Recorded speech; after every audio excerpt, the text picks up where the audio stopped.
the idea of written agreements or signed agreements during communications online.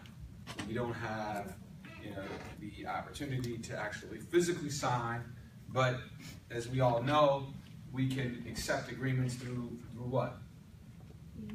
Online.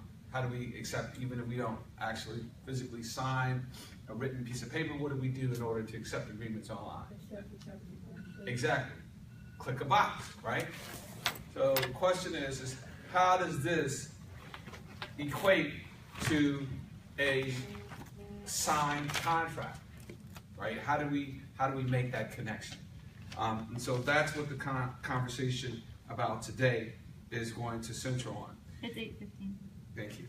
And in the context of this body of law, one of the issues or one of the bases for this area is called the statute of frauds. Statute of frauds. Now, is the statute of frauds a law? When we talk about a statute, what do we mean when we're talking about a statute? When we talk about statute, what are the, when we talk, okay, let me ask you this. Laws, go back one step earlier.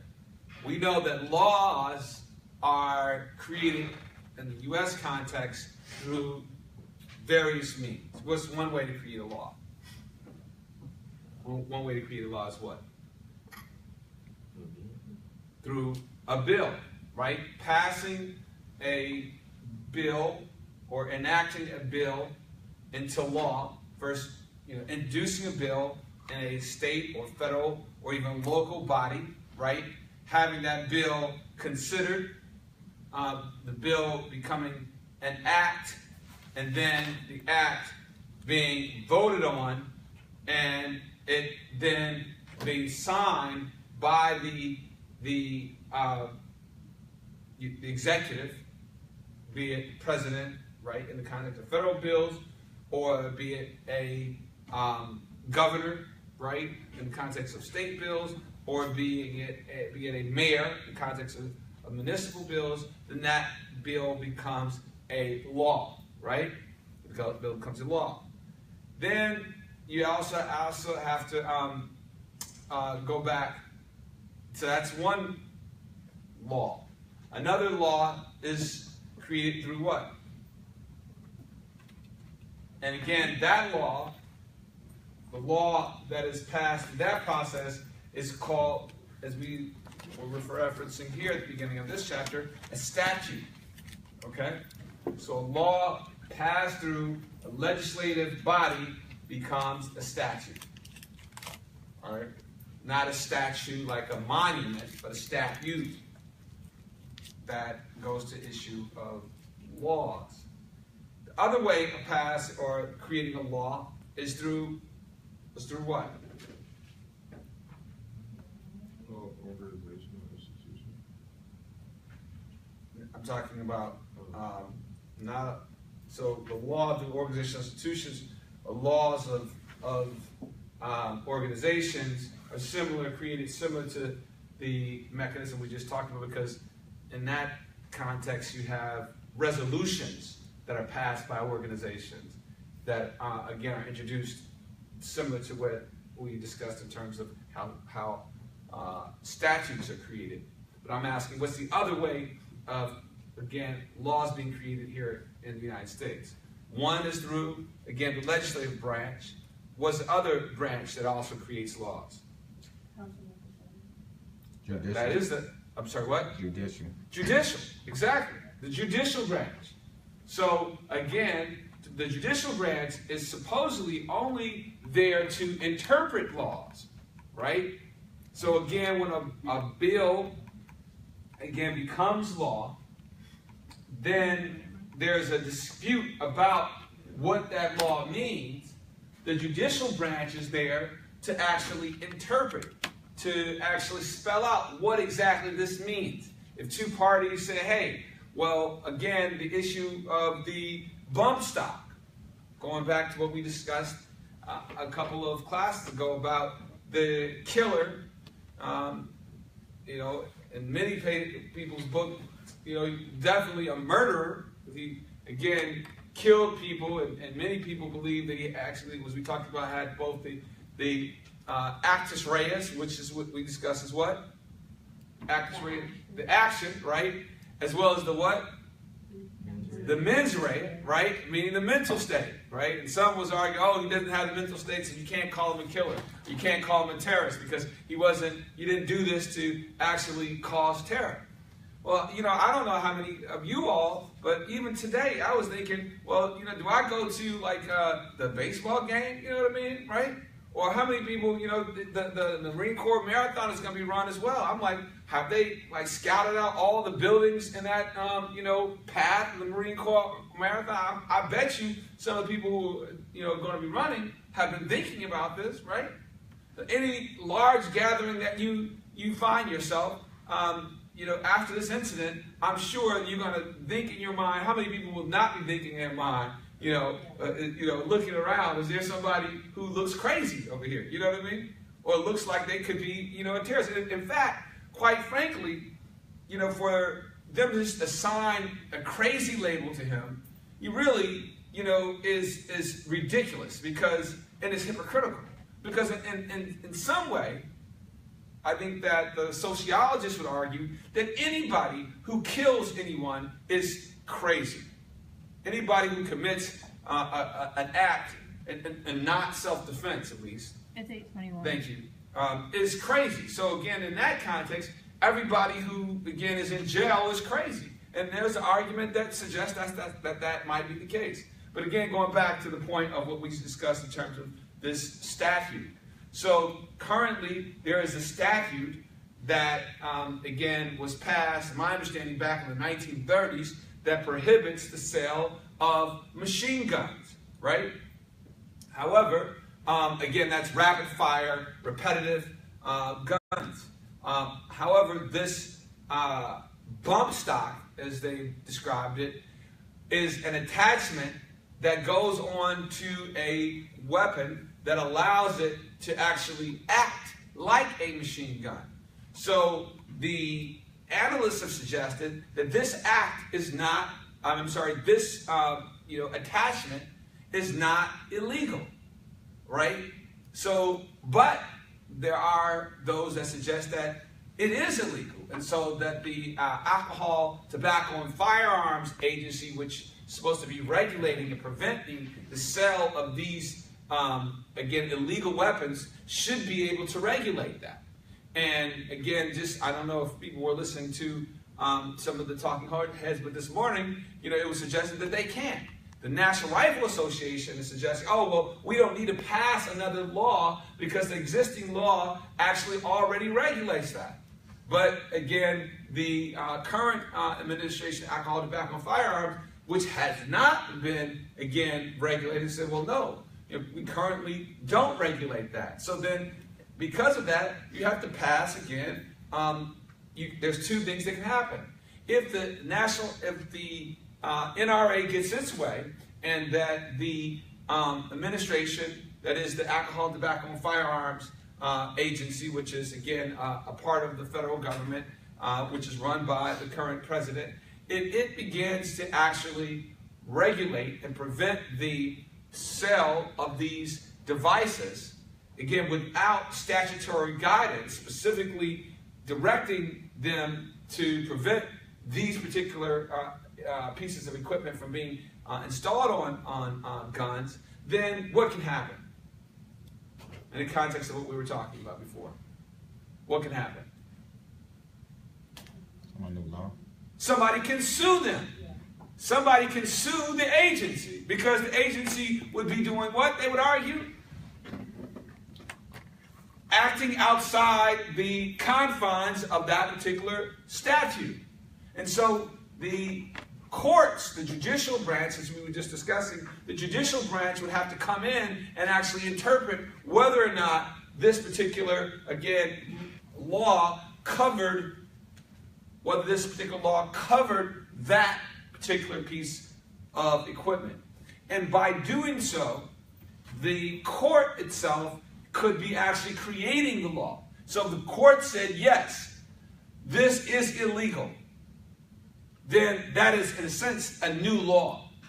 Even though some would say it's a derivation of an existing law, by creating, again, a definite, again, statement about this particular device, there becomes, again, new law.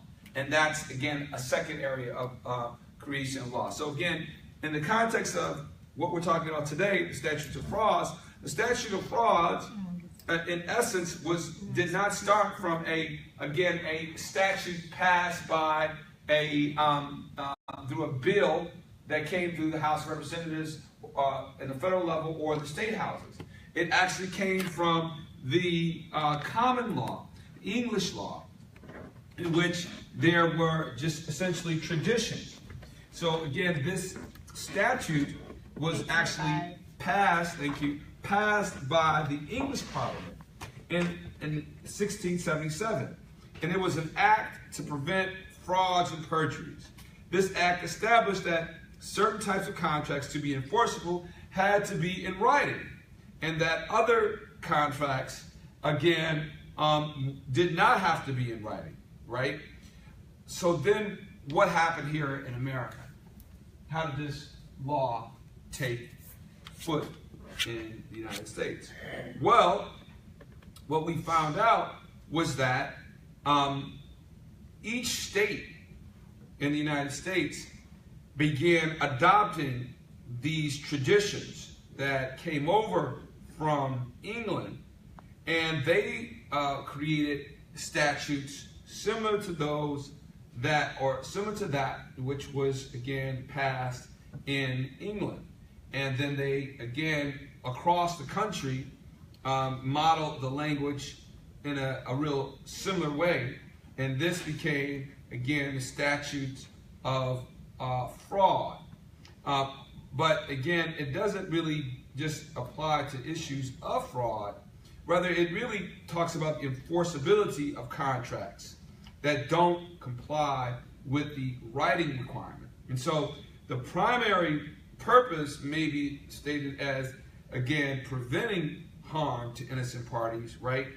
But the most important idea is, again, the mechanism or the requirements to prevent, again, fraud through having written evidence that a contract actually exists.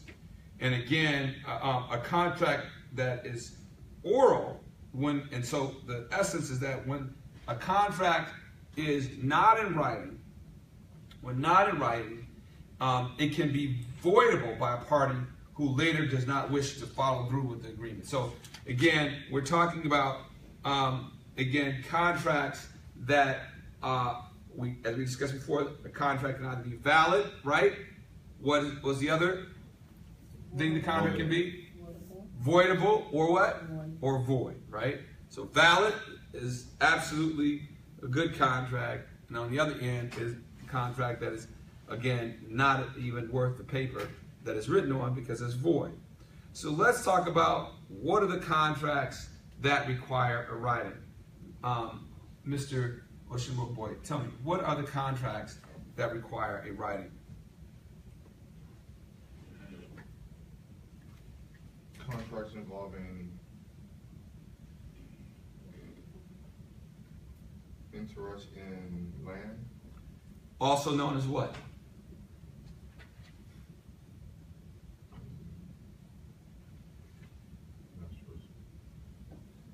What is land also considered? A real property. Real property.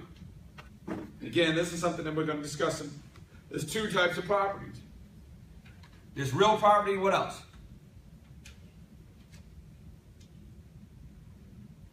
Who knows? Real property and personal property. Isn't that crazy? Real property and personal property. What's real property? What's real property? Physical property, Like your house, building, and street, Real property is connected to what? the personal property. to the state. Don't guess. What is real property Isn't it defined? Yeah, just say it. I Yeah, just all read it. physical objects Yeah. that are permanently attached to the soil. Yeah, the The- soil building. The soil. You've missed the key term. What's the key term? Soil. To land. That's what real property is. Real property is that which is related to land. So the land itself, right? Those things on the land, generally like the trees, right? The bushes, the water, right? A house, those things connected to the land. And so then, therefore, what is personal property? Okay, the house. Things that are connected. Yeah. Mr. Willis. It's 8:30. Thank you very much. Mr. Willis got it. So again, everything that is connected to real property has to, in order for it to be enforceable, right? So that means that if I enter into a contract with Mr. Ocean Rugboy in order to sell my house, and we're just talking, and I say, Mr. Ocean Rugboy, okay, you can buy my house for $10,000.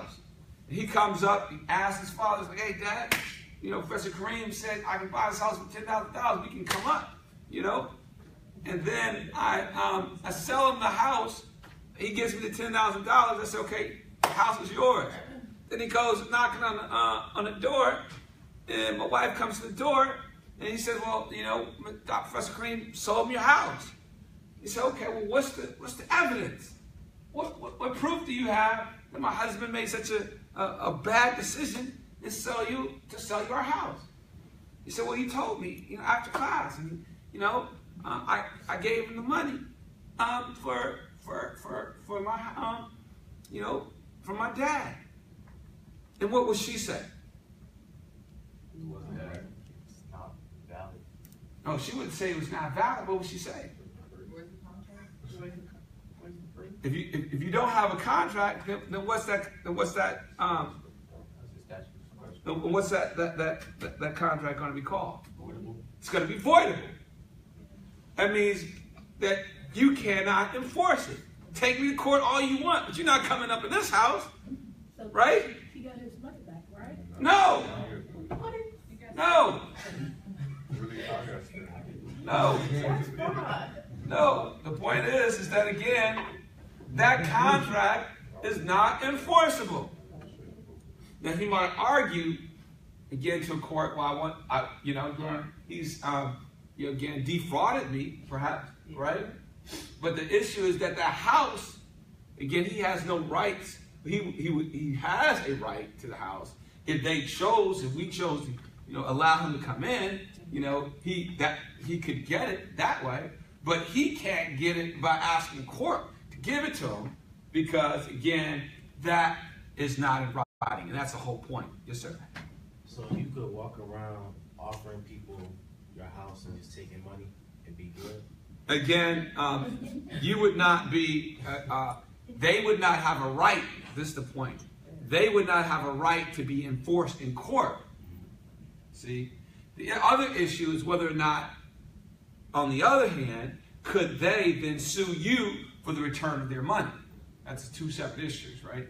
One is an issue of whether or not, again, that house must be turned over to them by the court, right? Which, again, if it was in writing, the court would essentially force you to leave the house, right?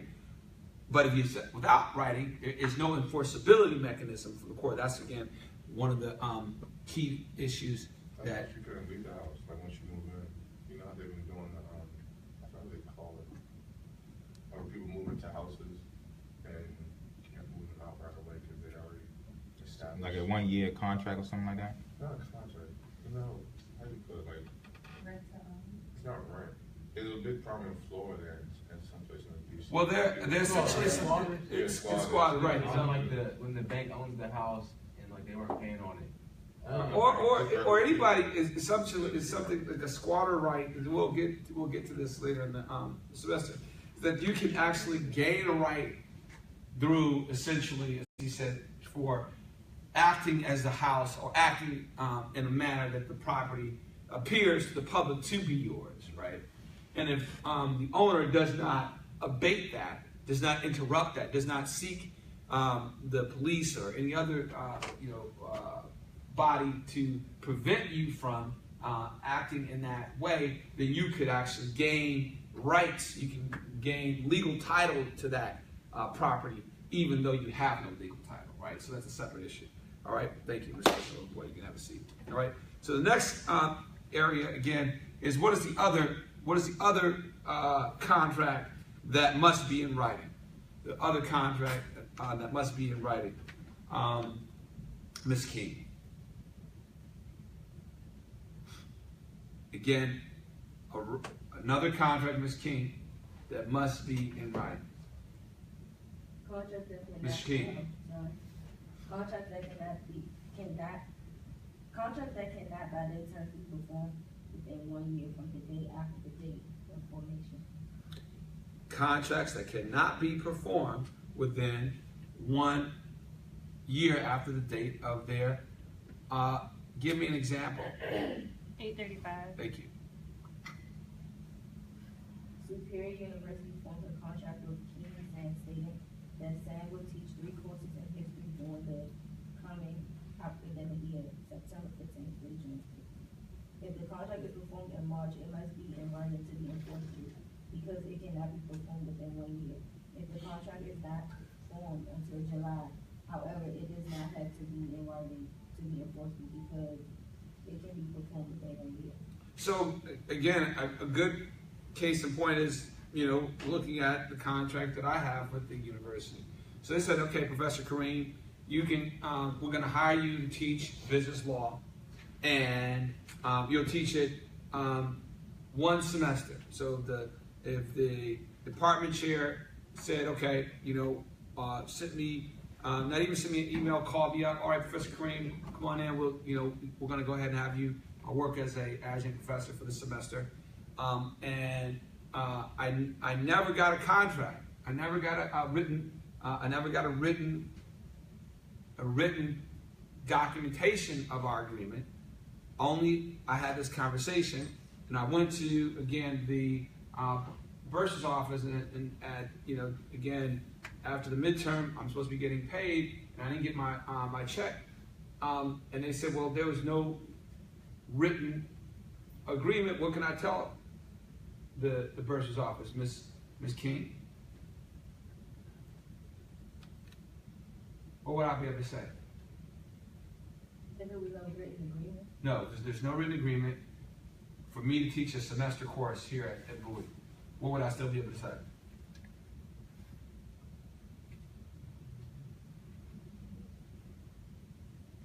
That y'all have, And we have a contract. Why? Why would I? And then why would I be able to then go into court and have the court enforce that agreement? It wasn't in writing, so that generally the court would not enforce it. But why would the court enforce it now? For semester. Why?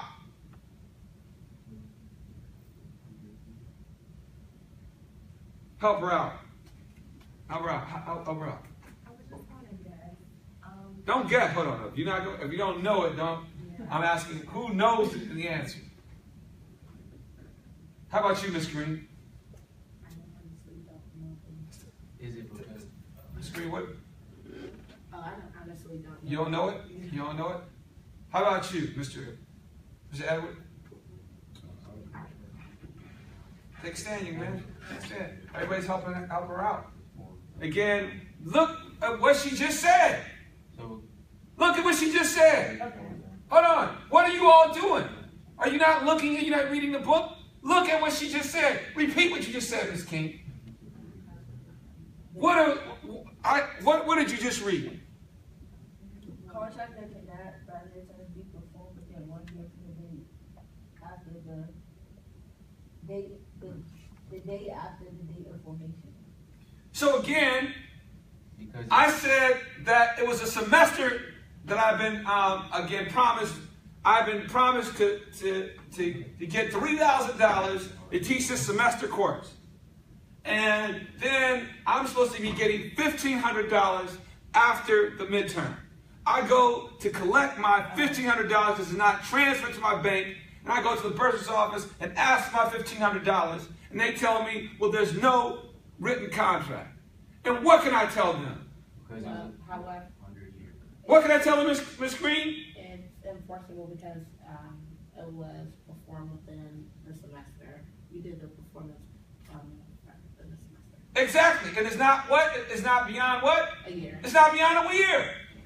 So because even though I had no email, even though I had no written agreement, right?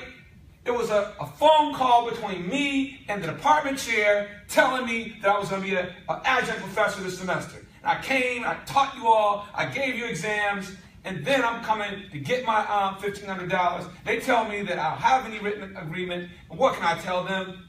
That this agreement is still what? It's still enforceable. And if you don't pay me, then I'm going to do what? I'm going to sue you. And guess what the outcome is going to be? It's 840. You're gonna get your money back. I'm going to get my money because the court is going to enforce that agreement because of what? Because it's on their share. Based upon what statute? 1 year rule. The statute of fraud. Come on, connect it to the stuff that we're talking about. You two can have a seat. So again, what is the what is another Mr. Edward? What's another contract that has to be also in writing? Collateral or secondary contracts such as promises to answer for the debt or duty of another paid promise by the administrator or executor of the estate to pay a debt of the estate personally that is out of her or his own body. Give me an example of that. Neither tells Leanne Little and orthodontist that he will pay for the services provided for Nigel's niece. Because Nigel has assumed direct financial responsibility for the niece's debt, this is a primary obligation and need not to be in writing to be enforceable. All right. Again, so if you all, out of the goodness of your heart, if somebody comes into your office and says, that where do you work, Mr. Howard? Inclusion. You work where? It's like with special needs kids. You work with special needs kids, okay? And what's it called? Inclusion. Inclusion. Okay. So if somebody comes to your workplace and says, "I'm out to enroll my daughter into this program," and again, they enroll their daughter in this program, and then the uncle comes and says, "You know what? I'm going to go and take care of that. I'm going to go and take care of that," which my brother, had my niece in, and they're coming under hard times, and he gets his $1,500 that he was promised from Bowie State, so he has to sue them. So that's going to take some time for him to do that. So until he gets his money, from the university, I'm going to go ahead and pay for my niece's, enrollment at her school at Lowell, right? And then at your special program, and then you say, okay, cool, no problem, go, you go ahead and we'll keep the education that you all providing to the children going. And you don't get it in writing, then what can you say after the end of the semester? Asking for the money. Right, you asking for the money, but what could my brother say?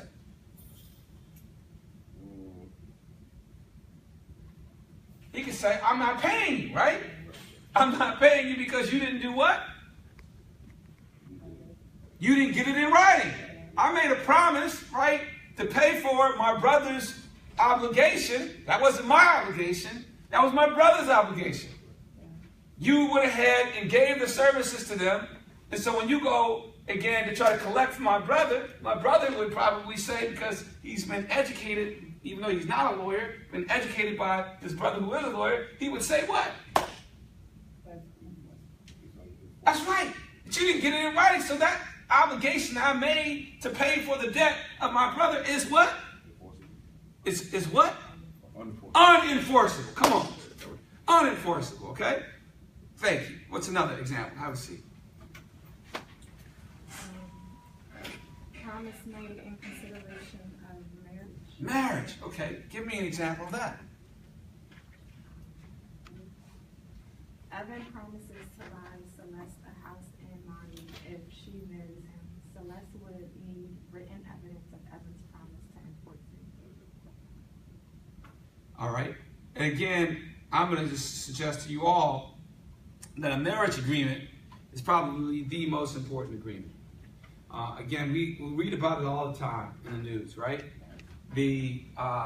Somebody basically, you get married when you don't have any money.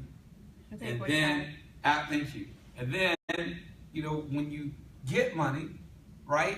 Then when you get married rather, everything that you earn from that point on, all the money you earn, either the husband or the wife, becomes what?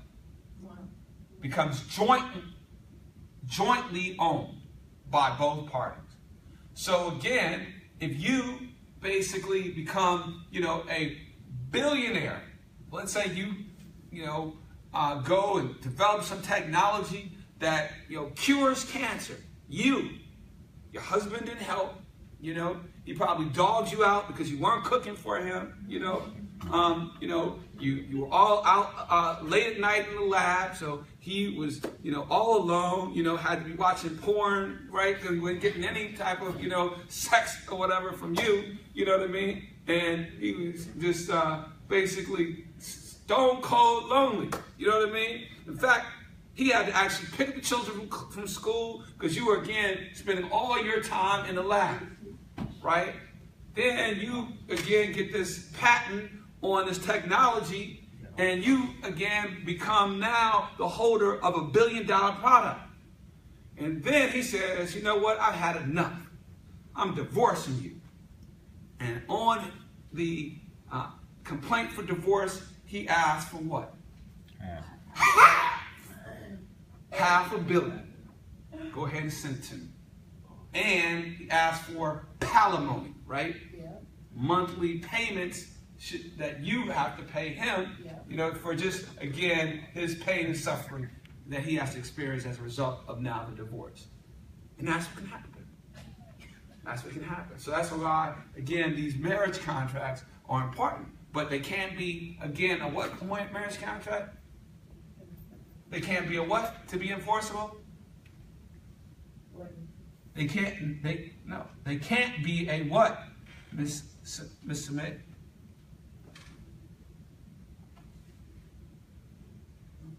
Marriage contract cannot be what? Miss Murray, are you giving it time? Mm-hmm. It cannot be what? Take a stand. The marriage contract cannot be, in order to be enforceable, it cannot be what? Oral. It can be oral. What is oral? Verbal. It cannot be verbal contract, right? Yeah. So I can't tell Mr. May, and when we first get married, Mr. May, you and I, if ever we divorce, I'm not going to sue you, right? So let's just say, I said that to you, and then she comes back and says, well, hold on, you can't ask me for $500 million because you told me what? That you weren't going to sue me if ever we divorce. And what would the court say about that? That's right. It does not matter. Because of what? Because of what statute? Statute of frauds. All right? So again, we're going to, these are the key issues that you need to know. The last item, Mr. Parks, what's the last thing that has to be in writing? Contracts for the sale of goods priced at $500 or more. Exactly. So again, if you go to buy, give me an example.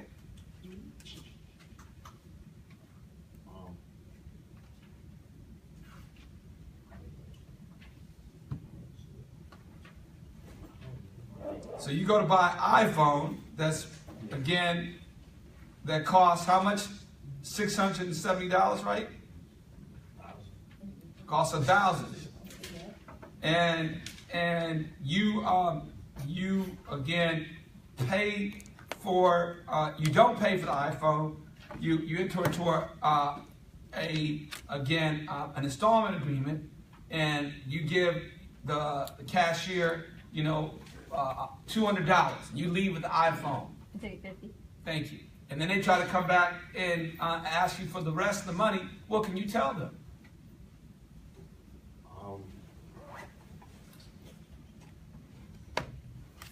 You can say it requires written evidence. Exactly. So when they go and sue you, then what would you say?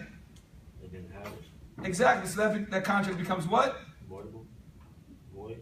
It becomes voidable, and what does that mean? That when they go to court. They can't enforce it. That's right. It's unenforceable, right? So that's what that means. All right. So again, we'll finish this up. Make sure that anybody who got